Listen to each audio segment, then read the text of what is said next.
Hi, welcome to our special noodle class broadcasting from Yamato MFG headquarters in Kagawa, Japan.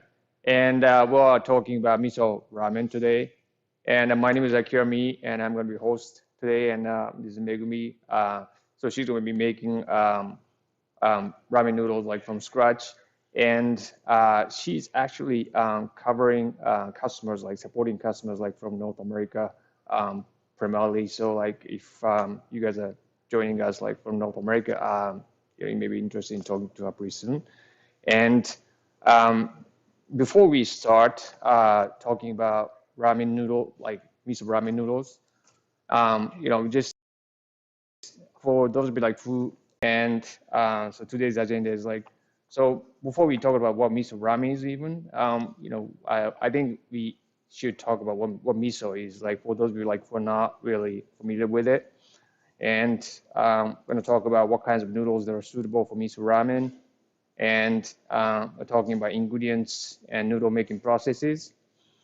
And yeah, as I said, like Megumi is going to make miso ramen noodles like from scratch in a ramen machine.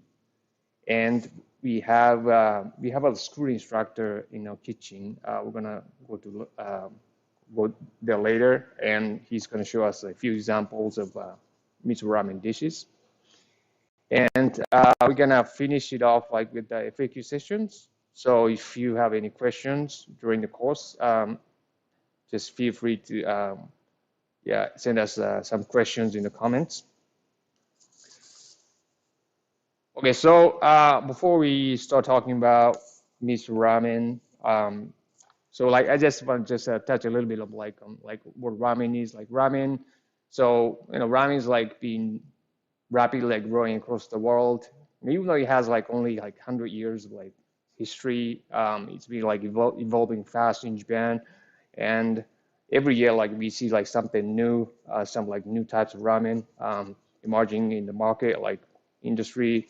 And ramen is like very, I mean, highly customizable, and it's like noodles, soups, toppings. They're all like you can make them like really, you can develop like different like very uniquely, and you can combine them differently to make your bowl ramen like very very unique.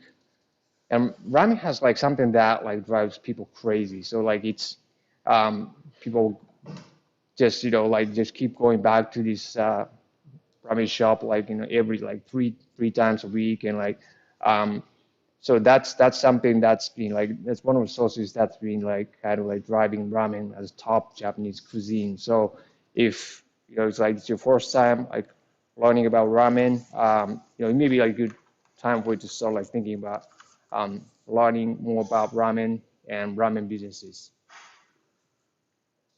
uh, Okay, so what's miso, right?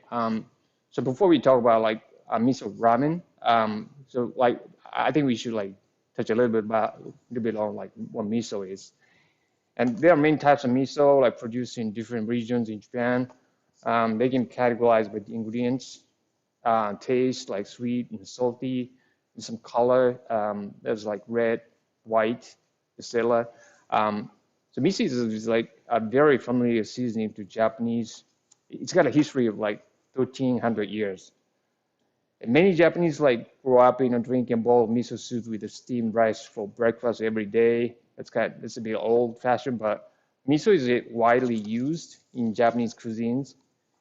And it's even hard like not to like encounter any food that don't use miso on a daily basis. Miso is fermented food seasoning that's made from such grains as rice, soybeans, and barley. The grains are fermented by adding malts and salt to them. So fermentation helps break down protein of the grains and release the taste, such as like sweetness from rice, amino acid like or umami from soybeans. So depending on the ingredients used, there are many variations of miso. 80% miso produced in Japan is like rice miso, which is made of rice, barley, and salt. Other types of miso are barley miso, which is made of like soybeans with barley malt and salt. Bean miso, which is made of like soybeans, salt, a mixed miso, which makes a few types of these miso. So miso is said to have like several health benefits, and fermentation makes soybeans nutrients easier to be absorbed. Depending on type of miso, it's packed with protein, carbohydrates, various vitamins, minerals, isoflavone, and 8 types of amino acids that are essential in sustaining human life.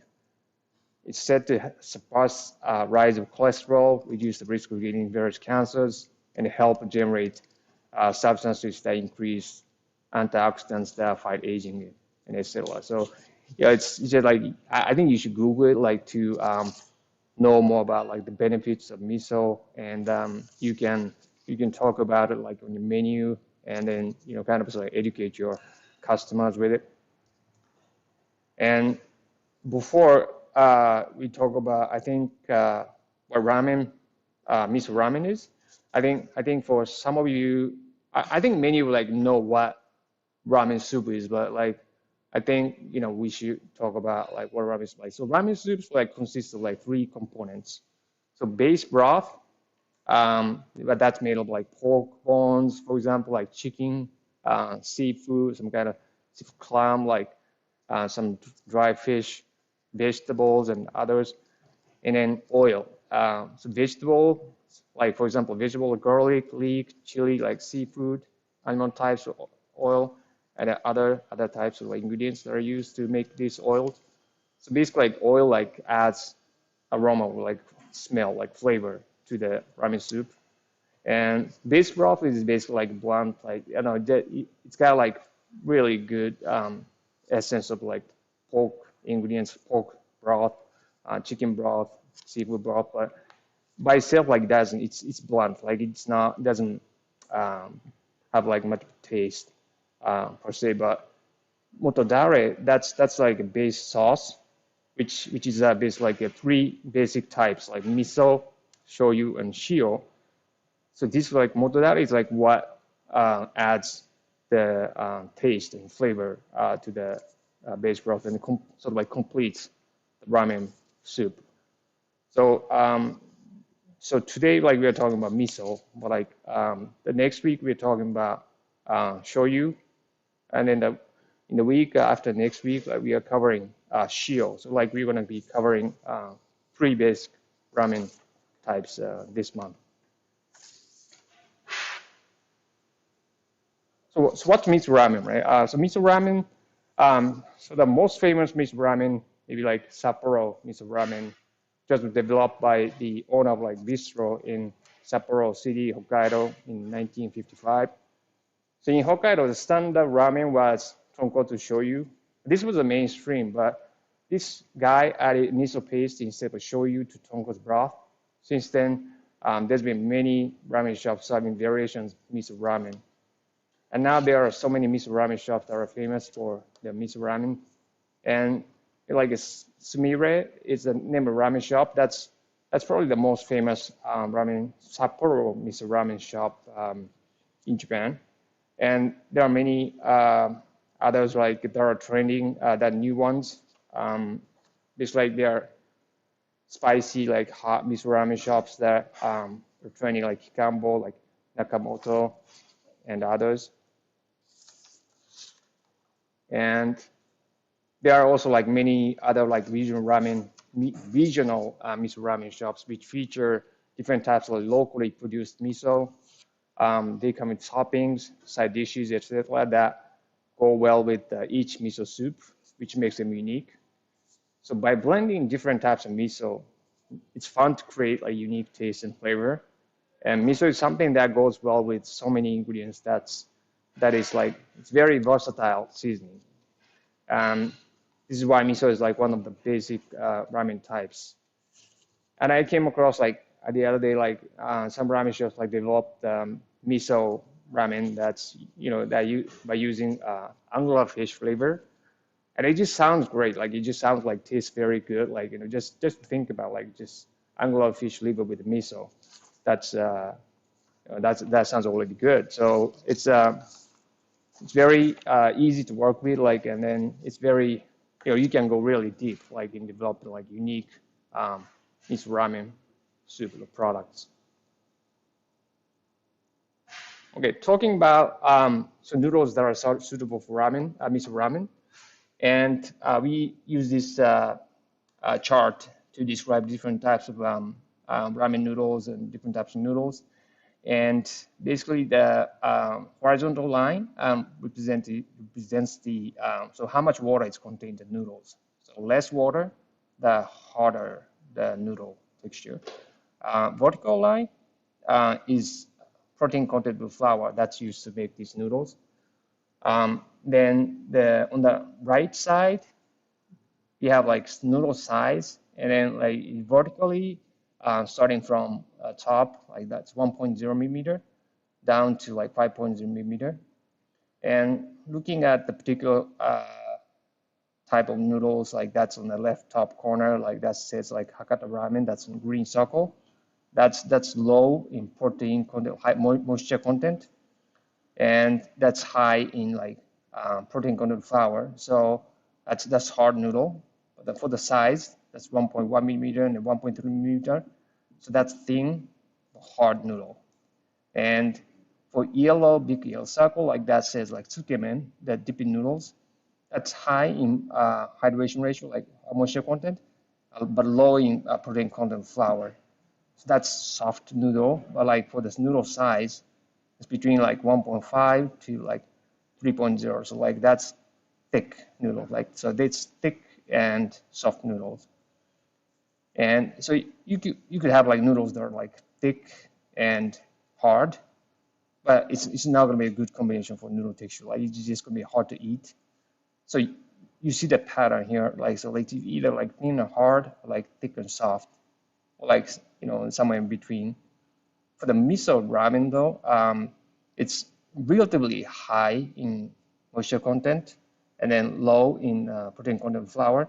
So that's a relatively soft noodle. And then for the size, that's 1.5 and like almost like 2 millimeter. So that's like relatively thick. Like so it's relatively soft, thick noodle. So talking about the ingredients, and maybe the most important ingredients for miso ramen noodles is wheat flour. And there are three values that you should consider like when trying to find a good flour for miso ramen noodles. And one of them is like protein. Protein we already talked about, that's hardness. So higher the protein, the harder the noodle texture. And then we said that so the miso ramen noodle is like relatively soft. So the hardness, the protein is about like maybe around like 11%, like 10%. And ash is that it's like basically how much minerals is contained in the flour. And then basically the higher the ash, the darker the color, the stronger the flavor of the wheat. And typically like miso ramen noodles, like especially like Sapporo miso ramen noodles, typically the color is bright yellow, and people care about that color. And then so if you use like a flour with a high ash content, then you end up like making like noodles that are like dark yellow color. So if you care about color, like you should use the flour with the low ash content. Viscosity is how elastic noodle becomes like. So the higher the viscosity, the more elastic the noodles. And but this value is not shown in the product label, so you have to test it on a special device. And yeah, and then like so if you have flour that you want to test it for this value, you can send us some sample. Then we can test it for you because we have it here. We have the machine here. Test it. So three things like protein, ash, and viscosity that you should remember for good flour for miso ramen noodles. And the water is also important. And the type of water we use is soft water. Soft water means there's not much minerals like contained in the water. So minerals being like magnesium, like calcium, and when cooking, like for example, noodles, like it's like making broth, like pork bones or something, and So like umami of like all these like ingredients to cook it, to for these like ingredients to be like, they need to like get out of noodles or like get out of like bones to the cooking water. But like if we cook them like in hot water, like there are already like a lot of like minerals like in it, so there's less room for these ingredients of umami to be released, right? So it takes time. When it takes time to cook, for example, noodles, the surface of the noodle melts, which affects the noodle texture badly. And if we cook it for a long time, then we lose the noodles into cooking water. So basically they dissolve in the cooking water, so it melts. And so the yield of the cooked noodles is not great when cooked in hot water. So it's not. Then like when think about like cooking for a long time, maybe like cooking the same noodle like in soft water, maybe like 2 minutes, but like in hard water, maybe 4 minutes, right? Twice. And think about like how much more money you have to spend on gas, like labor, and if you have to like keep doing that for like 1 year, like 2 years. So if you have to work with the hard water, then you should get a softener, which should be inexpensive and easy to install at your restaurant. And talking about water, of course, like for miso ramen noodles that we talked about, like it's relatively high in hydration ratio. Maybe it's in the range of like maybe 35% to like maybe up to like 40%. So hydration ratio, like so higher, so it makes it soft, right? It makes the noodle texture soft. And hydration ratio, like maybe 40% means that's like if you are doing like, for example, like 10 kilograms of flour batch, that's a batch, right? And then 40% means you're adding like 4 kilograms of liquid to it, like including water. So that's what the like 40% hydration ratio means. So you end up like making like 14 kilograms of dough. That's 40% hydration ratio. The other ingredients we have like called ramen noodles, like that's kanshi. So kanshi is something you need to have like for your noodles to be called ramen. It's a definition of ramen noodles. And there are many variations like kanshi that are used in the industry, but the basic types that we use is a combination of potassium carbonate and sodium carbonate. Potassium carbonate basically hardens the noodle texture. It changes the noodle color to yellow, and it has a stronger kanshi smell, which many people will find it like unpleasant. The sodium carbonate has exactly the opposite characteristics. So it softens the noodle texture, less coloring, less kanshi smell. And we basically blend these at different ratios for different noodle sizes. So if you remember the chart that we talked about, it's like if it's for thin noodle, we want to make it harder. For like thicker noodle, like we want to make it softer for the better texture. So for thin noodle, like we increase the amount of potassium carbonate. For the thick noodle, we increase the amount of sodium carbonate to make it softer. So that's a kanshi. And then these are like, so wheat, flour, water, and kanshi. These three things are the basic ingredients you have to have for ramen noodles, miso ramen noodles. And talking about like getting the right noodle texture for miso ramen noodles. So miso ramen noodles, like typically like it's curly, like wavy, and they're relatively thick, firm, and yellow. The color yellow.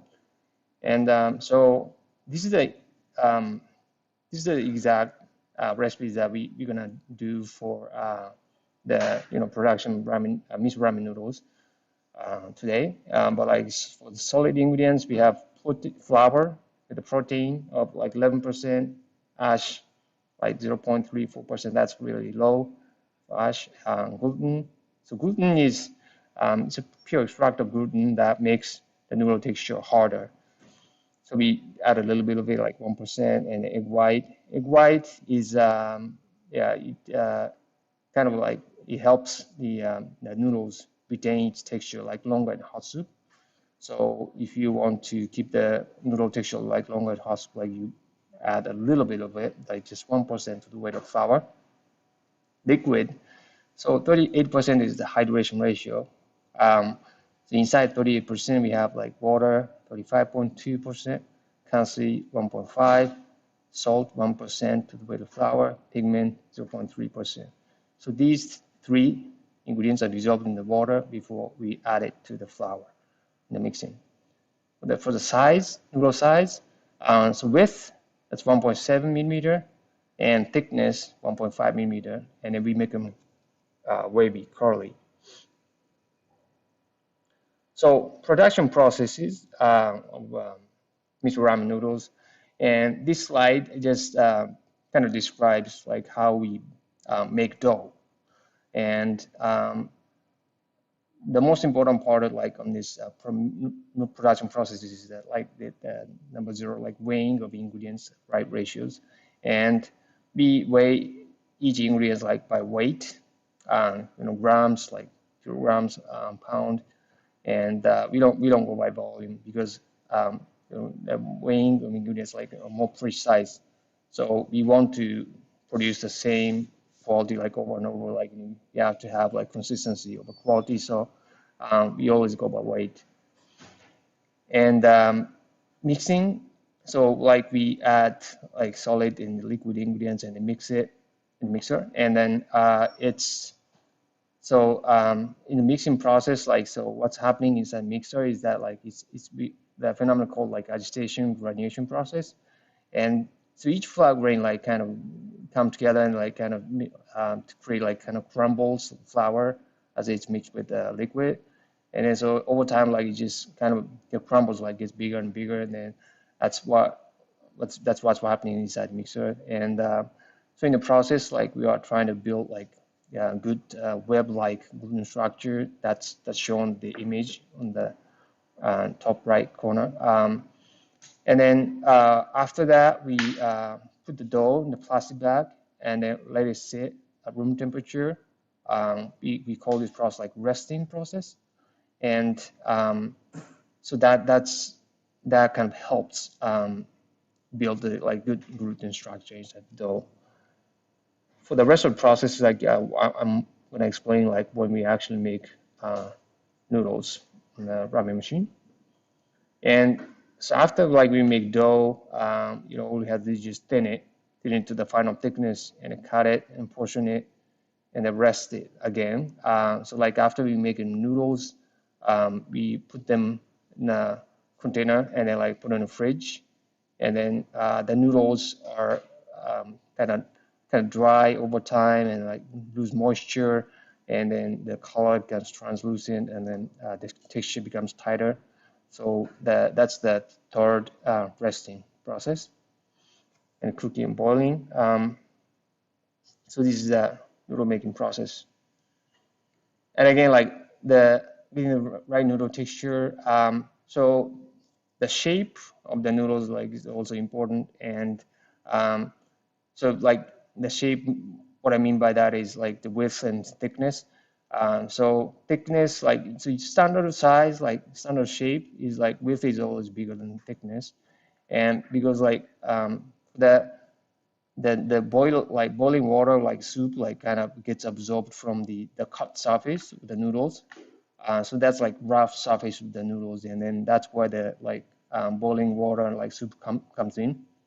And then so the noodles get sort of like shrunken, and then like after the noodles are cooked, the shape of the noodle becomes like the square with like four sides dented, and that's where like that's where the noodles kind of like hold the broth like on the dents. So that's why like that's the standard size, the shape of the noodles. And then, but if you have like the reverse cut noodles, like we actually did in the last class, the width is bigger, like thickness larger, like it has a larger cut surface, and then the shape of the noodle becomes like the square with like four sides dented, and that's where like so it absorbs like more water like faster, and after it's cooked, like it becomes like kind of round shaped, and which is not that good for as a noodle texture, but like yeah. So but there's a type of noodle that's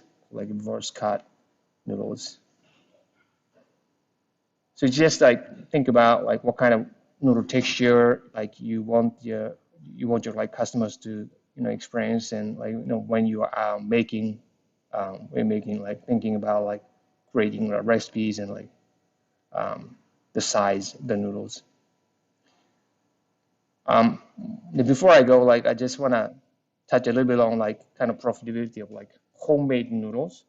So if you're a restaurant, like you have a options, two options, like buy noodles and make noodles yourself. And then maybe like price of like buying like one serving noodles, maybe like around like 50 cents, and like but like cost of making noodles like around 20 cents, including labor costs, like ingredient costs, like utility costs. So you're looking at like maybe 50 to like 60% saving.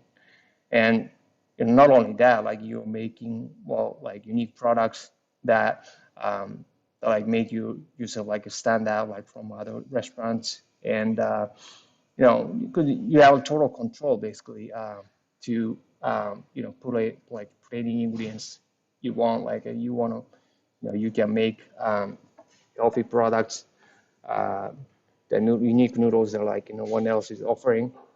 So there's a lot of benefits like doing homemade noodles.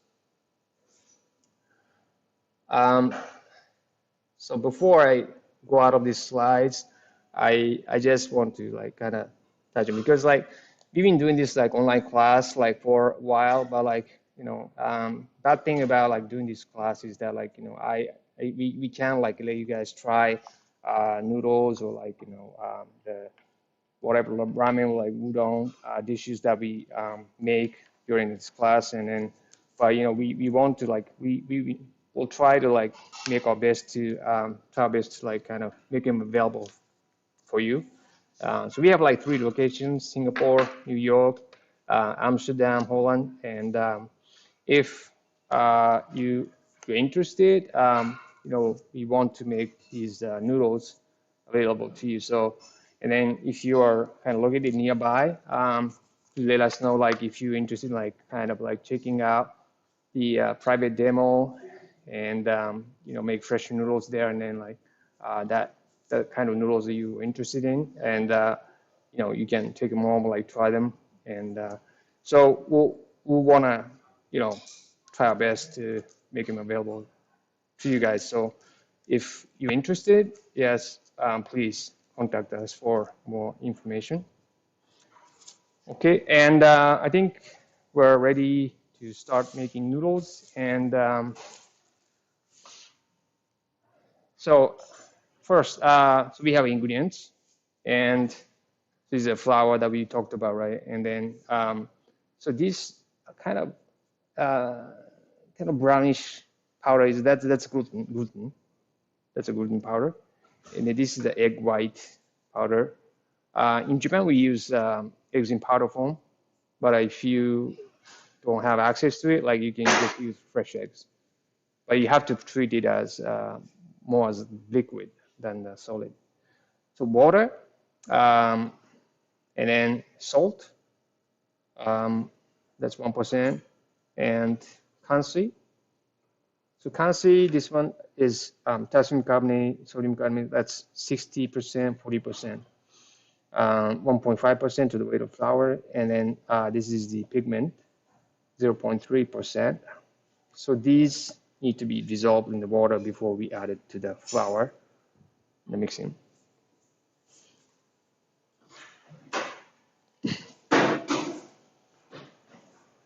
So so this is the machine we have. This is like Richmond 1 machine. This particular model you're looking at is a C certified. So for so EU countries, they require all products being imported to their countries to have this safety standard like CE mark, and this machine has been tested, evaluated, and then modified to be certified for CE mark. So yes, so this is CE mark. So this is like ready to be shipped to EU countries, and like in fact, like we have a lot of customers using this machine in EU countries. So now we are dissolving the salt and parsley and pigment, the water.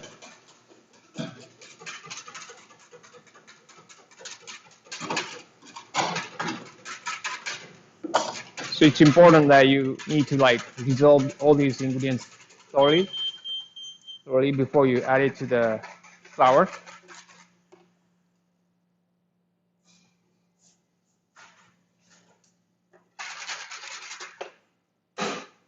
So in mixing process, we're just adding this liquid, and adding liquid onto this mixer lid, which has small holes, and the liquid drip through the holes to be added to the flour a little by little.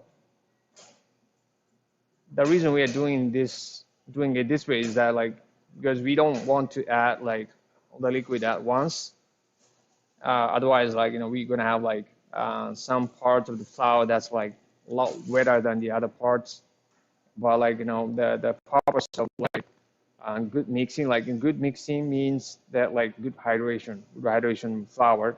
So we want to have like we want to add like liquid a little by little to the flour as it's mixed. So and then total mixing time is 10 minutes. But we can't wait 10 minutes for the mixing to be done. So maybe we prepared the dough beforehand, and as you saw, it was in a plastic bag, right? So that's how we rest it. After mixing, that's how we rest it. Like so, we put it in a plastic bag and then let it sit at room temperature for that was about an hour. And so now she's feeding it to the roller. So this machine has a set of rollers that you can control with this wheel, and by like 1/10 millimeter. And so initial roll gap that she set is 1.5 millimeter. So she's making a rough sheet of dough that's 1.5 millimeter in thickness.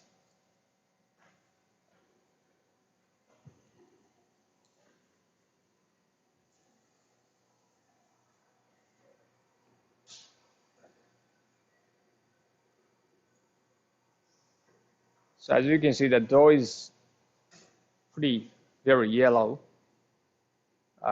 So this is the kind of color that like maybe like people would expect like when they order Sapporo miso ramen.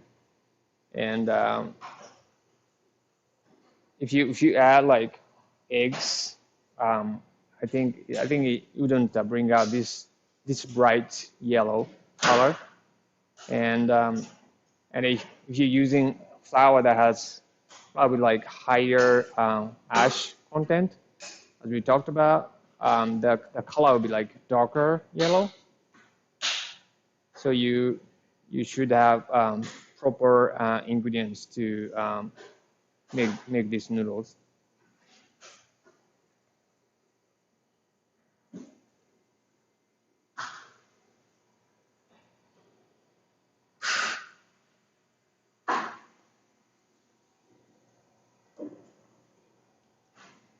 So this hydration ratio we talked about, like that's 38%, and the mixing time is 10 minutes. But like if you go over like 40% hydration ratio, then like the mixing time maybe like 5 minutes. So basically, like higher the hydration ratio, like more water you add, the shorter the mixing time, shorter you should mix.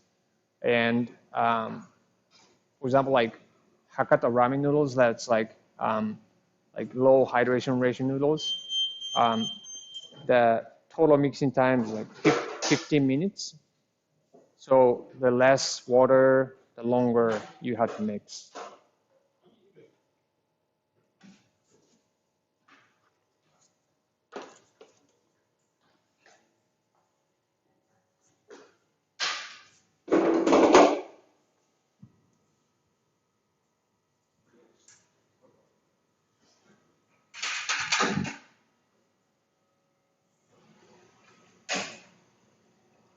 So she's adding the rest of the water liquid and then set the timer for another 6 minutes. So total mixing time is 10 minutes.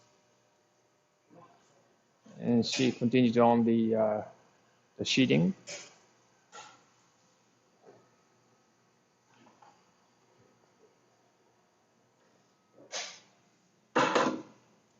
And the roller gap that she set was like 1.5 millimeter. And so after the first like sheeting, the dough that came out like it's still like pretty rough, like still pretty weak. And if you're here and then like kind of pull it sideways, it easily rips. But you know, we want to make it harder, like we want to make it firm. So what we are doing now is like we are separating it into 2 sheets and then combining them through the rollers. And she set the roller gap to 2 millimeter, 2.0 millimeter.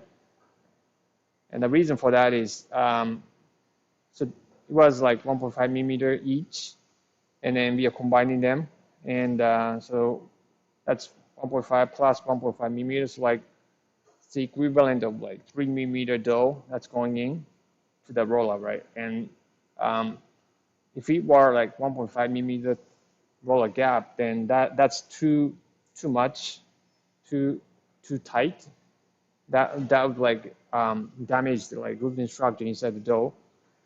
But you know, we want to apply like this good amount of pressure to like kind of develop the gluten structure. And so we apply this rule like called like 70% rule. And so we just reduce the roller gap like thickness by 70%. So that was like 3 millimeter thickness dough that's going into the roller, and we reduce it by 70%, so 3 times 0.7, 70%, and then 2.1 millimeter. But like, you know, just make it simple, like brought it down to 2.0 millimeter.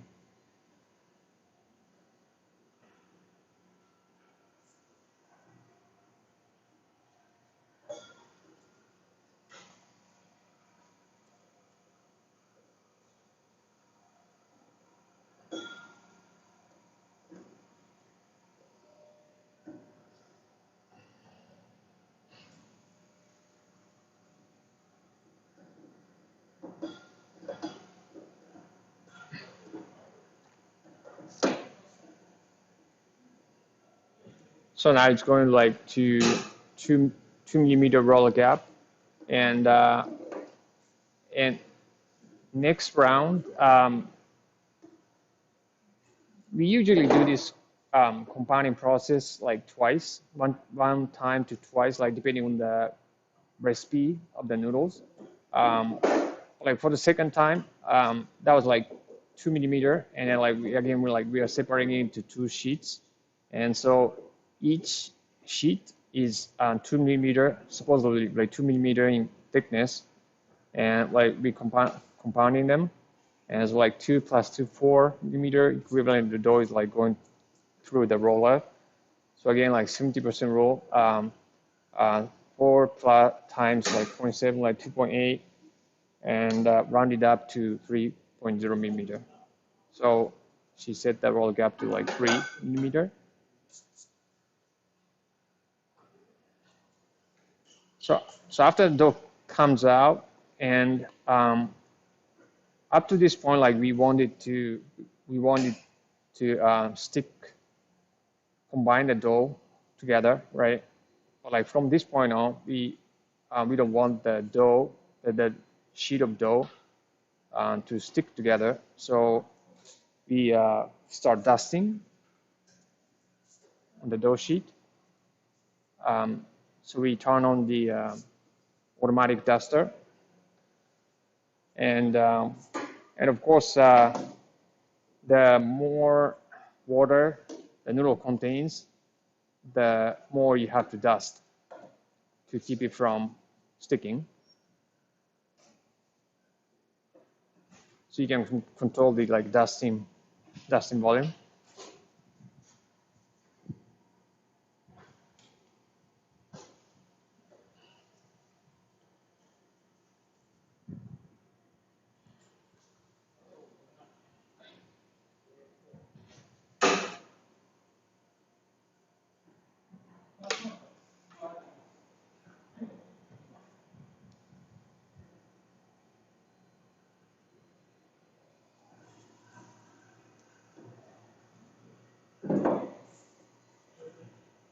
And so after second combining process, so we know the dough itself like is complete. The gluten structure is well developed. So all we have to do is just thin it. Just thin it. So again, like applying a 70% rule. So that was like 3 times 0.7, 2.1, rounded down to 2.0. So that's, we set that roll gap to 2 millimeter.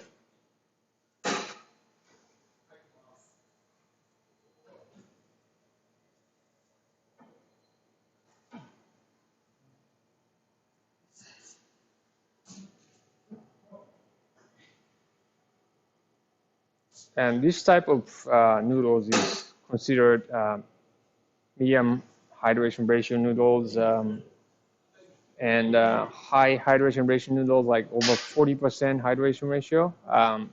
That's like a tsukemen, or like dipping noodles.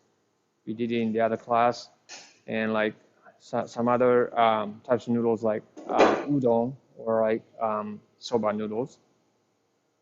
And so in that case, like we had to dust more because it's easy. They'll be like easier to stick.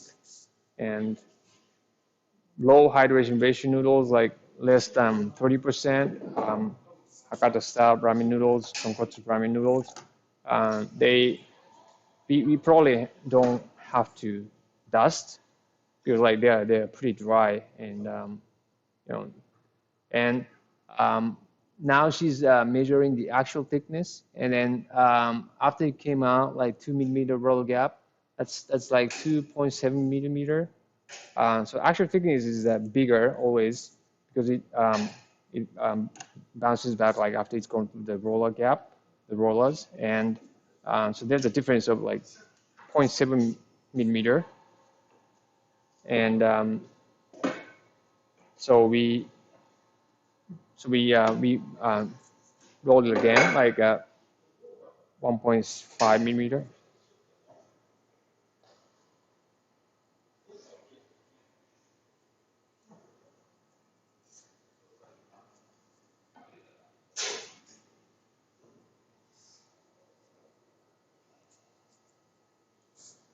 So next round, we're going to cut the dough sheet into noodle strands, and then like so miso ramen noodles, they're typically relatively thick, and then curly, and how thick they are, it would be like 1.5 millimeter and like to maybe like 2 millimeter. They are relatively thick, and so the noodle texture wise, they need to be like softer side, and then it should be chewy. Let's measure the actual thickness again. So after it's gone through like 1.5 millimeter, now it's like 2.1-ish. And so there's a 0.6 millimeter difference. To get to The final thickness, that's 1.5. You know, we expect that to bounce back by like 0.6, so we set the roller gap to like 0.9. So after it's going through like 0.9 millimeter roller gap, you know, we expect it to expand by 0.6. So 0.9 plus 0.6, 1.5. So the final thickness should be 1.5 millimeter.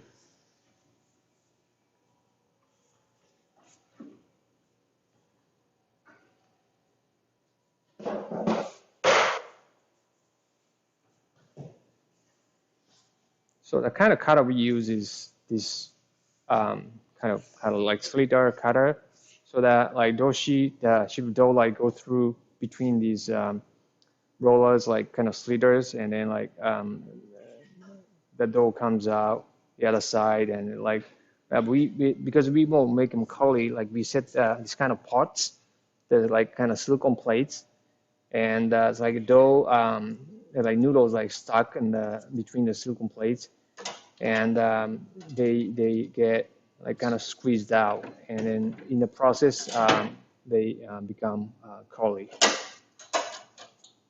And you can control like how curly you want them to be by adjusting the position of the parts.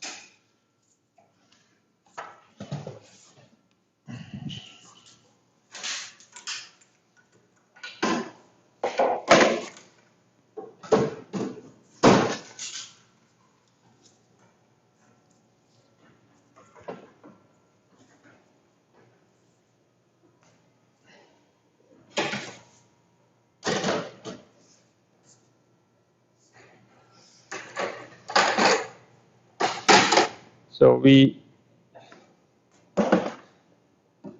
are cutting it, and so we use this kind of like a low chair you can sit on, and you know, when you catch the noodles, and so we set the machine to cutter mode from roller mode to start cutting, and let's start.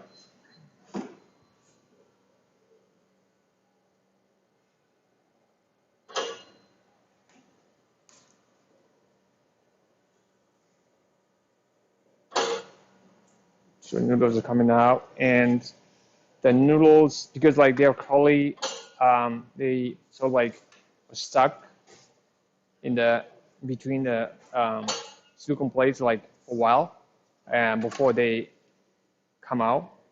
So it takes a bit of time for the noodles to come out,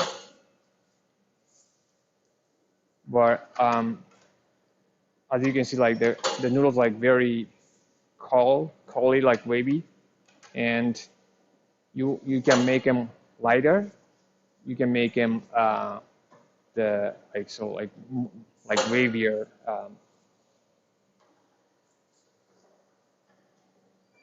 It's very easy. Like just you can just like adjust the position of the parts, and then you can also like control the portion size, like serving size. Well, it's kind of like hard to like kind of like show you guys in these like cold noodles, but like basically you can just touch the this like length, the volume length, volume, and then really easy like to like make it shorter to make the portion size like bigger, make it shorter to make the portion size like smaller. So it's very easy.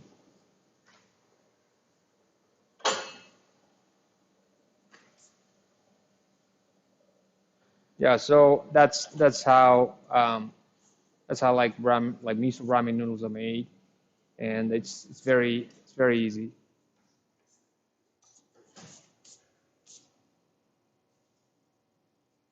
So I think depending on the type of miso ramen, maybe the size and then the colorness of the noodles are different a little bit. So depending on the type of broth like you're using, like depending on the type of like tare or miso you're using, you want to adjust like hydration ratio, like noodle size, and then maybe like even the coloriness, like waviness of the noodles. So that's how like ramen, miso ramen noodles are made from scratch, ramen machine. And so we can now move to our kitchen where our school instructors is waiting. And for us to move, we need a bit of time to prepare. So while we are preparing, I just want to say the so like yeah, it's like still like under the situation of the COVID-19, like it's like still hard for us to visit our customers in their countries, and like it's hard for our customers to visit us. But like we hope that like things are going to improve like pretty soon, and like we can visit easily each other, and like. But before that happens, like we started doing this kind of online classes, like free online classes on different subjects. Like various types of ramen noodles, udon noodles, and soba, like pasta, maybe even like, and then even like some like items like gyoza that are like pretty essential for like ramen restaurants. And so we keep doing this kind of class and more frequently. So if some of you guys like interested in like this kind of class, please subscribe to our YouTube channel. If you haven't subscribed to our YouTube channel, please do that. And so let's move to our kitchen.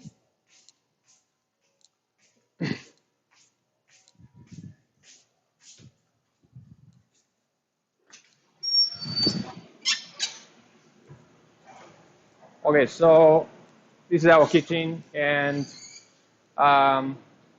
so usually like when we have like classes here, we have like up to like 8 students, and we limit the number of students to 8 because we have to have like kind of like one-on-one session. It's better for us to be able to like kind of accommodate like more to each student's needs, requests.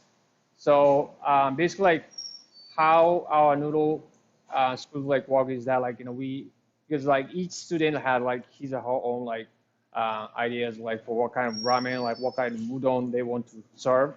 So we basically like help them reach their own recipes from scratch. So like we have everything, like we have like induction cookers, like bigger ones, like 10 of them.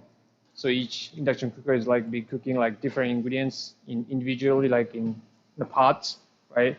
And then we're gonna have like tens of like different types, like motodari, like we talked about, flavored oil. We talked about like we make them from scratch, and then so each student can have like kind of like lab, like where they can play around like different ingredients, different components to reach their own like ramen recipes, like udon recipes.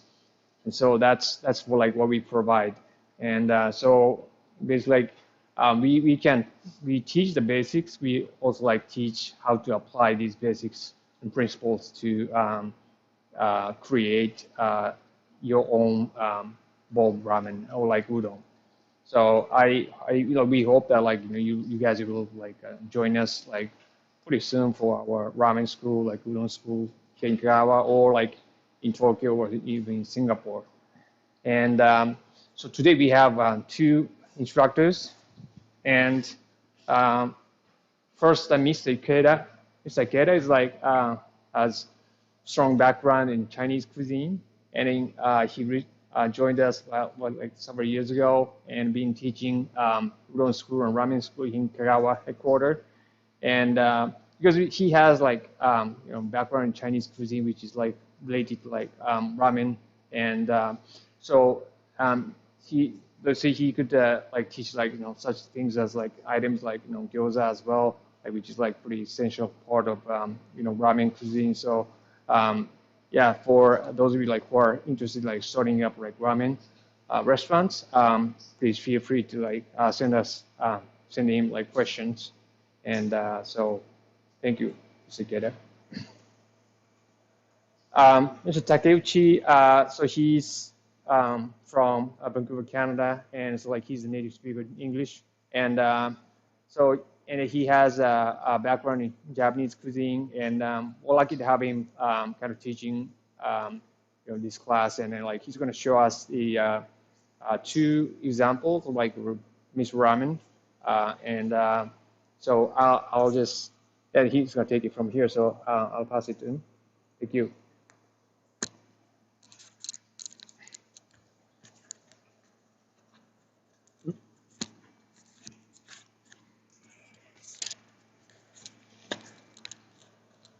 Okay, thank you, Akira. Once again, this is Thomas from Yamato Ramen School. I want to talk about miso ramen today. And before talking about miso ramen,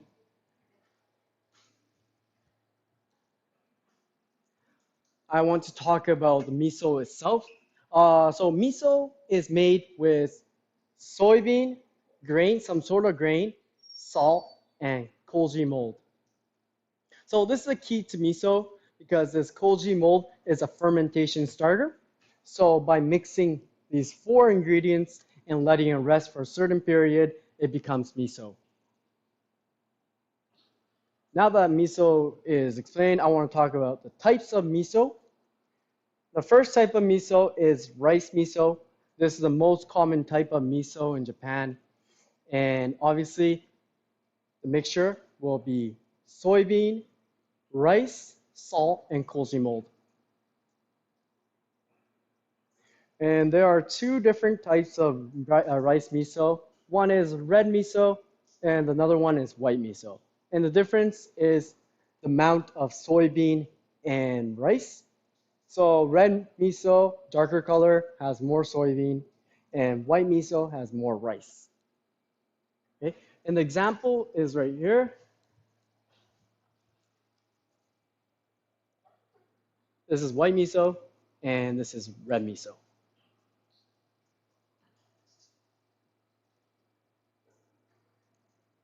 Okay.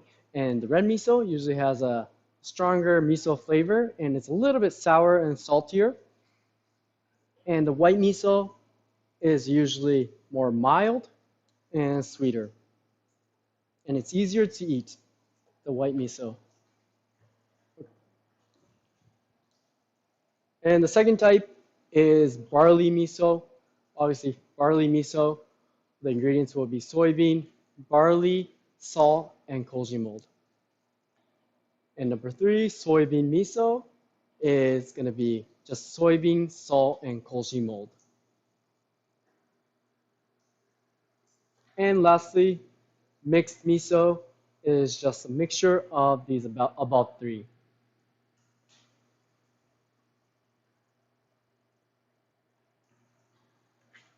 Okay.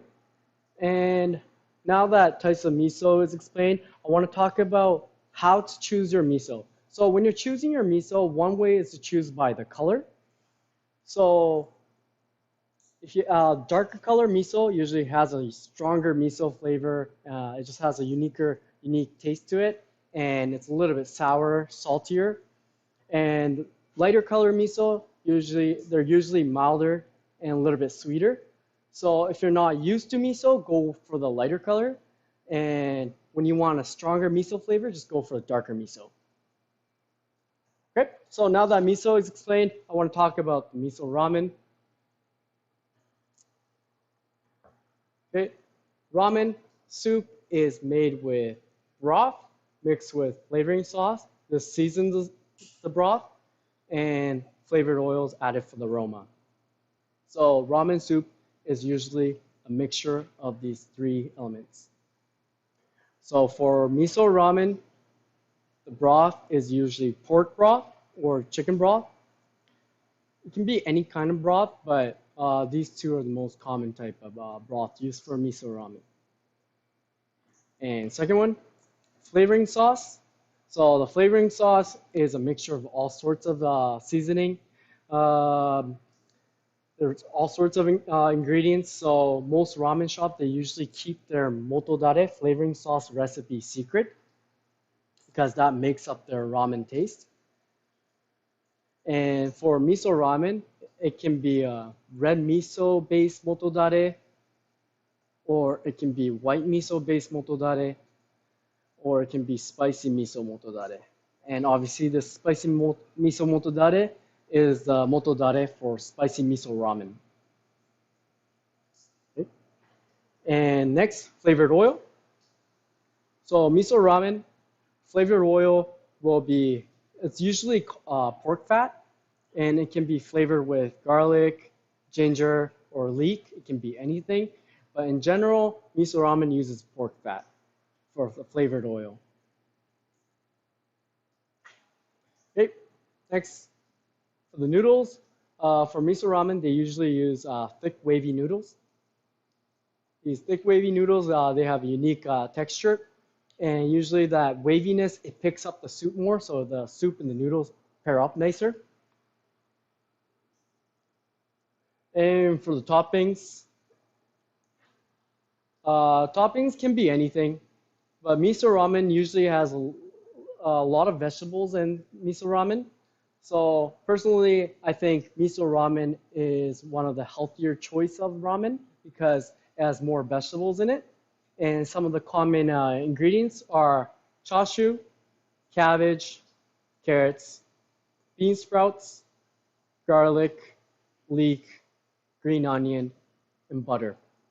And it can be anything. This is just some examples of toppings for miso ramen. And next, I want to talk about the types of miso ramen. And one group of, so I can break up the types of miso ramen into two groups. One group will be regional miso ramen. So what this means is miso ramen made with specific types of miso. So when miso ramen made with Sapporo miso, it becomes Sapporo miso ramen. And miso ramen made with Sendai miso, it becomes Sendai miso ramen. Okay, so that's one group, regional miso ramen. And the second group is miso ramen plus special ingredients. So when spicy ingredients are mixed with the miso ramen, it becomes spicy miso ramen. And when shrimp is mixed with the miso ramen, it becomes shrimp miso ramen. So there's all sorts of miso ramen, but you can break up into two groups. And today we will be making two different types of miso ramen. One will be Sapporo miso ramen, and the second one will be spicy miso ramen. Okay, so let's actually make the miso ramen. And before getting into the cooking part, I want to talk about how there's two different ways of finishing off your miso ramen. One way is to mix the broth and the flavoring sauce in the pan and pour it into the bowl. Or the second way is to mix the flavoring sauce and the broth in the bowl. So there's two different ways of making it. And we'll make the Sapporo miso ramen in the pan and spicy miso ramen in the bowl. Okay? So first, I want to make the Sapporo miso ramen. I want to talk about all the parts of this miso ramen. First of all, this is the miso motodare. There's about 15 types of ingredients in here. And the recipe, you can learn it at our ramen school, so if you're interested. Okay. And for miso motodare, because it's thick, we usually use ice cream scooper. Okay. And this is the flavored oil made with pork fat, and it's flavored with garlic.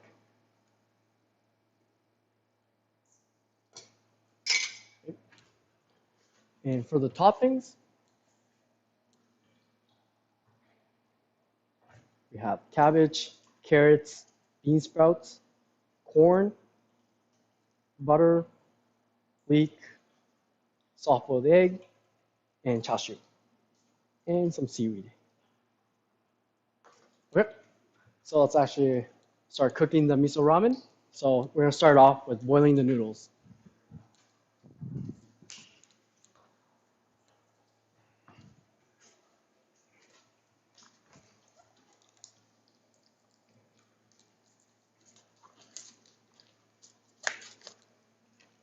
So we're going to use these wavy miso ramen noodles. We're going to cook these for 2.5 minutes.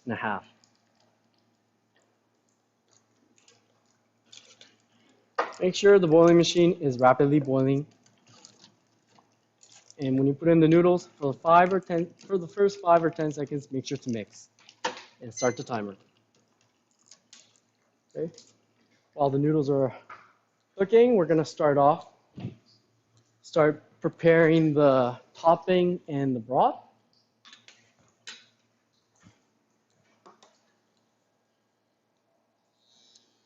So I'm going to heat up the pan. 1 scoop of this lard, pork fat,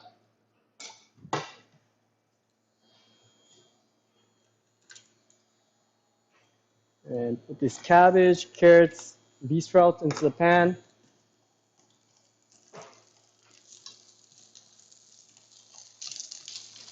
I'm going to cook these vegetables.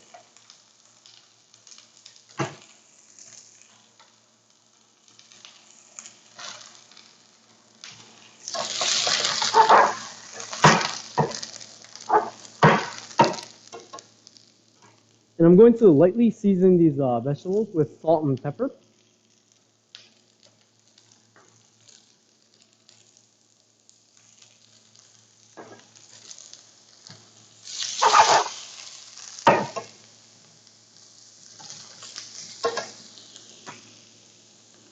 And once the vegetables are half cooked, I'm going to pour in this pork stock, pork broth.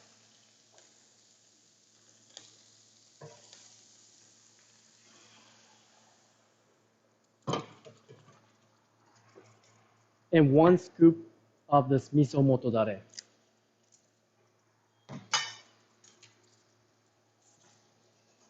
And mix the miso motodare with the broth.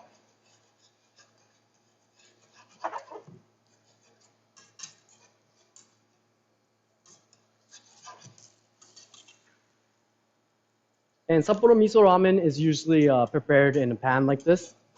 And first cook the vegetables and pour in the broth, and then miso motodare. Okay? So this is how to prepare the Sapporo miso ramen soup and toppings.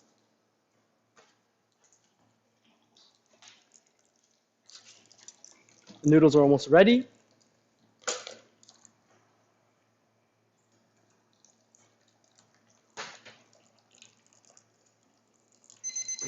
Okay. So make sure to strain out the water completely. And for Sapporo miso ramen, usually put the noodles into the bowl first and then pour in the soup. Because usually most types of ramen, you have the broth in the bowl and then you put the boiled noodles into the bowl. But for Sapporo miso ramen, noodles goes into the bowl first.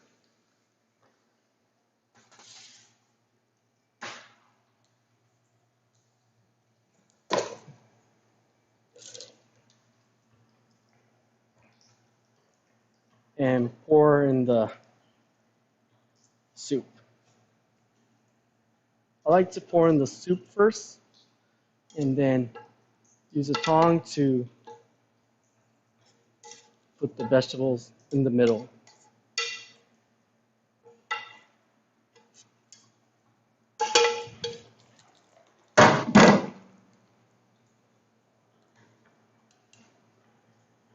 Put some pork chashu and soft-boiled egg in the back. I'm going to put some corn on the side.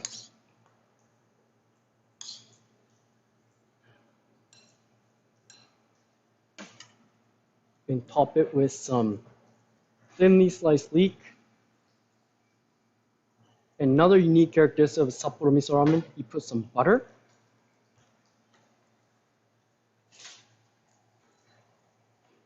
And lastly, I'm going to put some thinly sliced chili pepper on top for some red.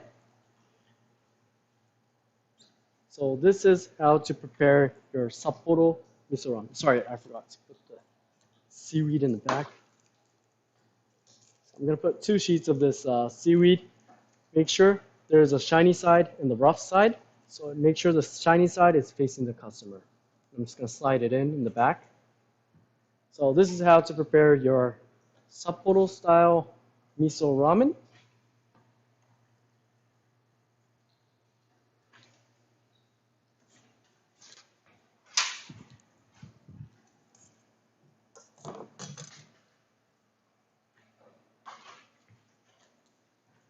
Okay, next we're going to make the spicy miso ramen. So first thing I want to first you have to boil the noodles. So I'm going to use a thicker one. This one's cut with the number 16 cutter. Let's use these. Mix for the first 5 or 10 seconds, and start the timer. We're going to cook these for 3 minutes. Okay. So now I want to prepare the topping for the spicy miso ramen.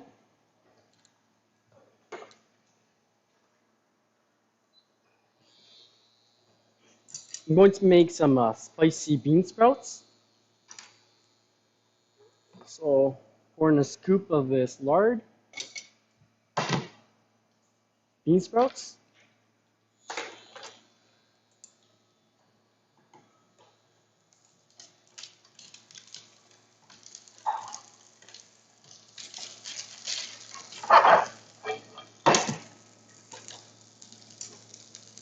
And I'm going to season the bean sprouts with salt and pepper.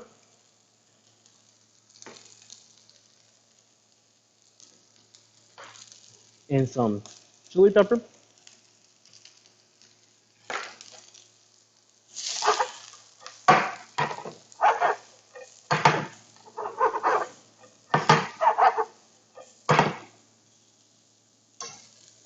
Good.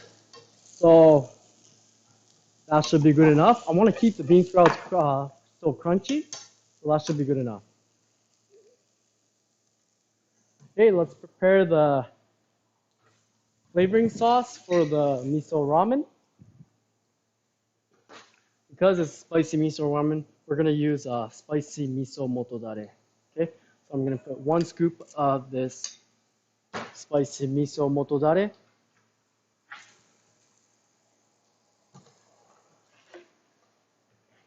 And 1 scoop of this pork broth.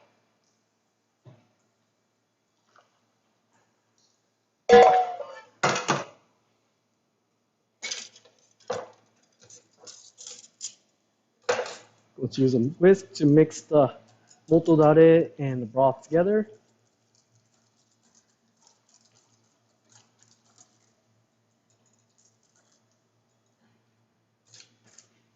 And the noodles should be ready soon.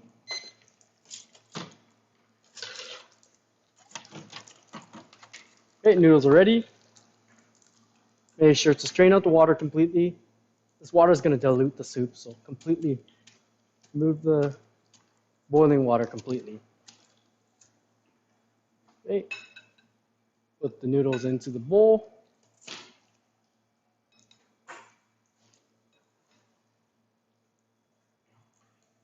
Okay, for the toppings, spicy bean sprouts in the middle.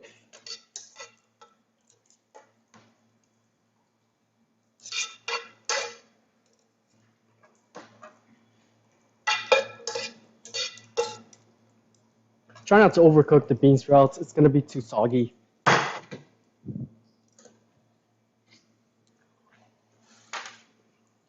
And pork chashu. Soft boiled egg in the back. And some grilled baby corn. Gives a nice texture. And for the green, thinly sliced green onion. And I'm going to top it with some thinly sliced chili pepper. And lastly, most important, chili oil.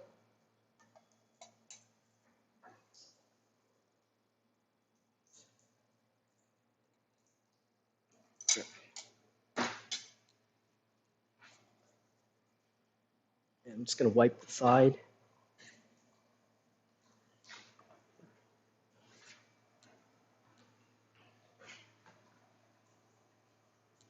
Okay, so this is how to prepare your spicy miso ramen.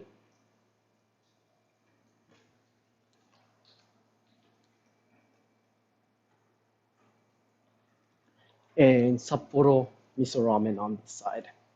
Ooh, the seaweed.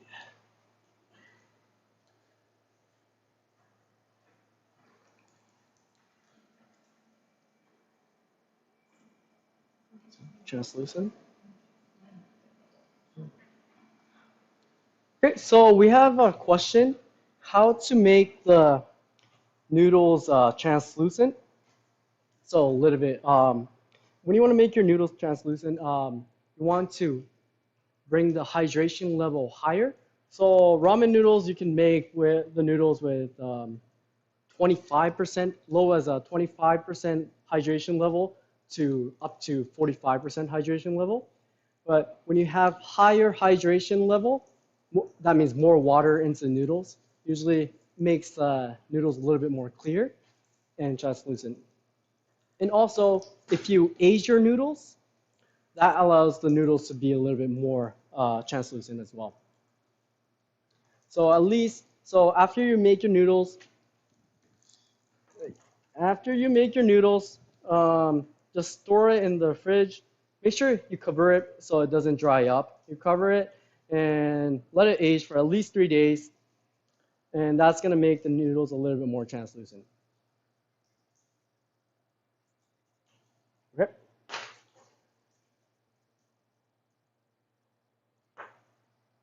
We have another question. Please make a class for Hakata noodles. We'll try to do that. And second question, I want to learn how to make the chicken broth. So making the chicken broth, it can take up to 8 hours. So doing that live stream is a little bit difficult. So if you're interested, please consider a ramen school. And the second, another question, what region is the spicy ramen noodles from? I'm not quite sure where it started from. I don't think there's like a specific region for the spicy miso ramen. So it's just rather, I think it just started from a certain ramen shop. I'm not quite sure where it started from. Okay, so that's about it. So that's about it from my side. So I'm going to pass it back to Akira.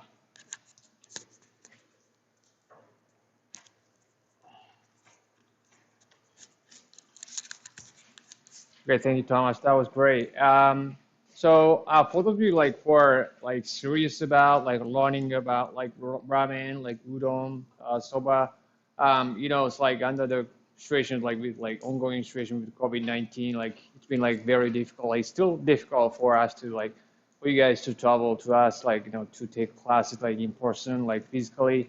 So, but we do actually have some textbooks that are available for sale. And if you're interested, please check out our website. And we have some books on ramen soup, noodles, udon noodles, and other topics. So if you're serious about it, check them out on our website.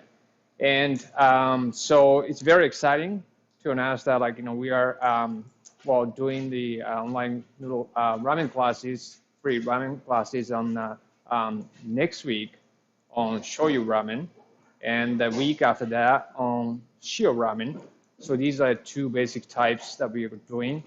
And then that's great that we had a question about requests for doing Hakata ramen noodles. That's one of the I guess another basic ramen types that's very popular. And so thank you for that. The suggestion. We'll definitely consider doing it in the near future. And so thank you so much for watching us today and joining us. And and then for those of you who haven't subscribed to our YouTube channel, please do that today. And then we are going to be streaming, and we're going to be posting more and more videos that are useful for our customers, like restaurants, for those of you like who are starting up noodle businesses, like restaurant businesses. And so please do that today. And thank you so much for watching. And we hope to see you guys in the next class. So thank you so much. Bye bye.